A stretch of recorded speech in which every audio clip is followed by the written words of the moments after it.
New Year's Day 2026. Stranger Things finally comes to a close after a decade of twists, turns, action, romance, suspense, and a lot of screams. When this show started, I was 11 years old. Ironically. Of course, I don't think Stranger Things is actually going anywhere. It was Netflix's cash cow, their most popular show of all time, and probably will be for the rest of their existence. We've got an animated spin-off coming, stage plays, more merchandise. Stranger Things isn't going anywhere, in my opinion. But as for the main show, it is definitively over. For now, at least. Maybe we'll get a 15 years later season in the future that takes place in the 2000s. Elle's wearing bootcut jeans and a crop top. She just got back from the tanning salon. But in the 10 years that the series ran, it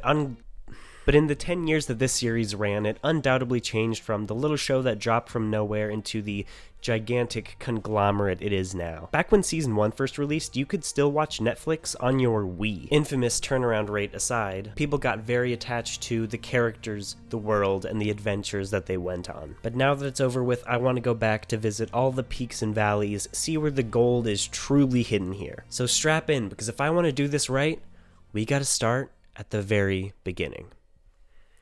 Netflix was founded in late August of 1997 as a DVD by rental. When watching Season 1, especially if you've seen what follows, the first thing you'll probably notice is the unique tone and aesthetic, small town and 80s. But not this kind of 80s, I'm talking brown wood-paneled basements, brown leather jackets, brown ashtrays, brown station wagons, everything is brown and it probably smells like cigarettes. The 80s isn't what makes the show great, it's just a period piece. It's not amazing because it takes place in the 80s, it's amazing and it takes place in the 80s. This story could have taken place at any period of time and it would have been just as good. It feels like a screenplay by Stephen King directed by Steven Spielberg. Okay, read with me. When a young boy vanishes, a small town uncovers a mystery involving secret experiments, terrifying supernatural forces, and one strange little girl. Everything revolves around the disappearance of Will Byers and the coincidentally timed appearance of this girl named Eleven. We follow three groups of characters as they each try to uncover the answer of where Will went. These kids, these teenagers, and these adults. Will is directly tied to all three of them. And the dramatic irony is amazing when the characters are all solving clues and getting closer to the answer while the audience has all of the knowledge of everyone's findings together. But it seems that Will's vanishing isn't all that it's cracked up to be. Watch as our heroes uncover a government conspiracy that's been lurking underneath Hawkins, Indiana in Stranger Things. The three simultaneous storylines are all based on different popular 80s genres, a children's adventure with the kids after they discover this girl named Eleven, a slasher with the teenagers as they survive and hunt the monster, and a conspiracy mystery with the adults as they try to find Will. All surrounding the central plot, the disappearance of this one kid. At the end, they all intertwine and share their side of the mystery before they each go and have their own little finale to their own separate stories. It's very well done. But I can see how this could be a flaw to some. Stranger Things pays heavy homages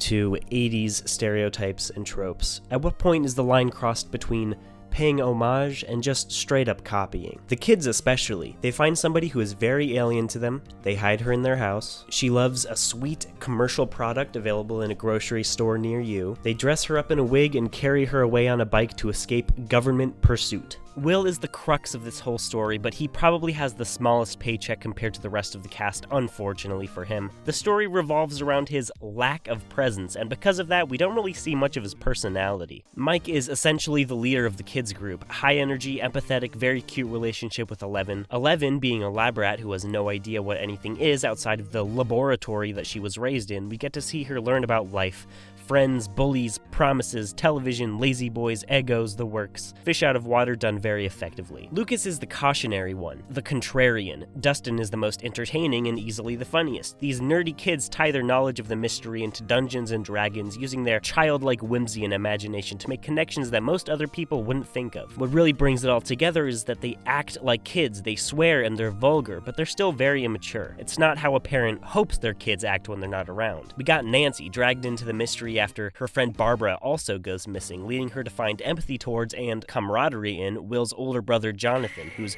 very journalistic, a photographer, a pervert. Steve is the token 80s bully trope, but flipped on its head after he redeems himself by not being an asshole and helping the others at the end. Joyce is Will's mom, adamant that Will is still alive, despite hard evidence to the contrary. Nobody believes her because she's crazy.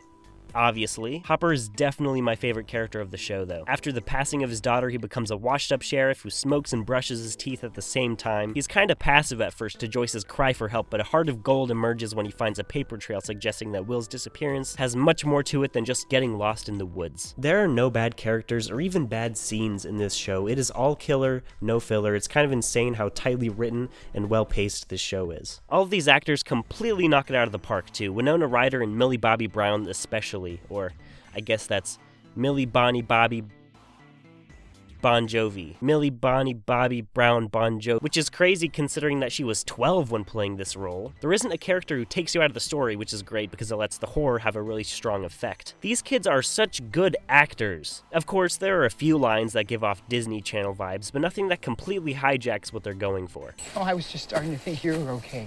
I was thinking, Nancy Wheeler, she's not just another suburban girl who thinks she's rebelling by doing exactly what every other suburban girl does, until that phase passes and they marry some boring one-time jock who now works sales and they live out a perfectly boring little life at the end of a cul-de-sac, exactly like their parents, who they thought were so depressing. Yes, you're very smart. Shut up. Have you ever read The Enigma of Amigara Fault? It's a Junji Ito comic about an expedition site, a cliffside with thousands of holes shaped exactly like the many people surrounding it. If somebody goes inside their designated hole, they are never seen again, and eventually the curiosity becomes too strong to resist and our main characters eventually succumb to their urge.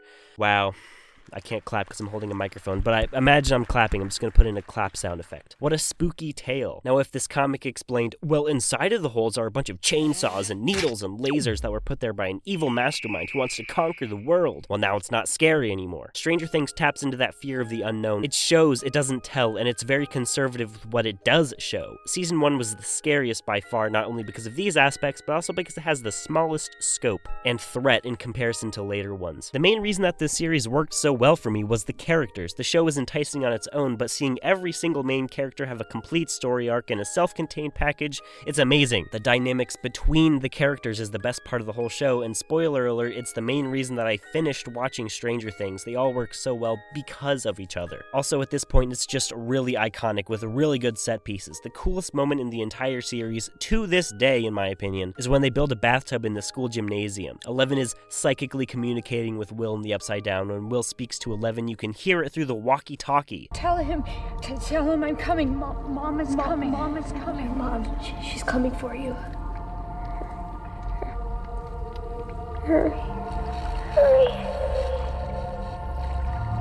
The ending, while it isn't the happiest of endings, closes everyone's stories sweetly and satisfyingly. Season 1 stands perfectly on its own. The loose threads at the end don't feel like deliberate cliffhangers intended to be expanded upon, but rather spooky leftovers meant to get our minds wandering.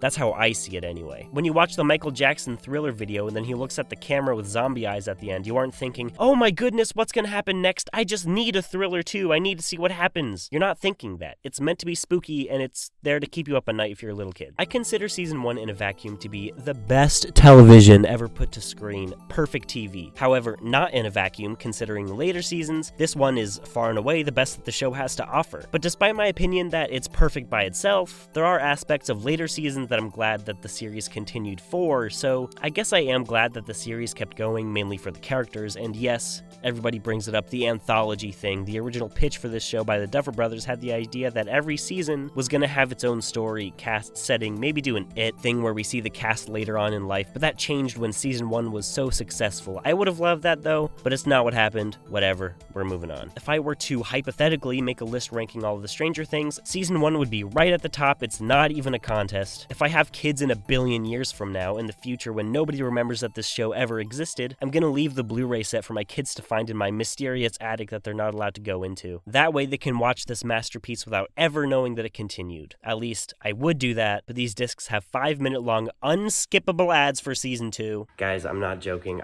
I'm pressing every single button. You cannot skip it.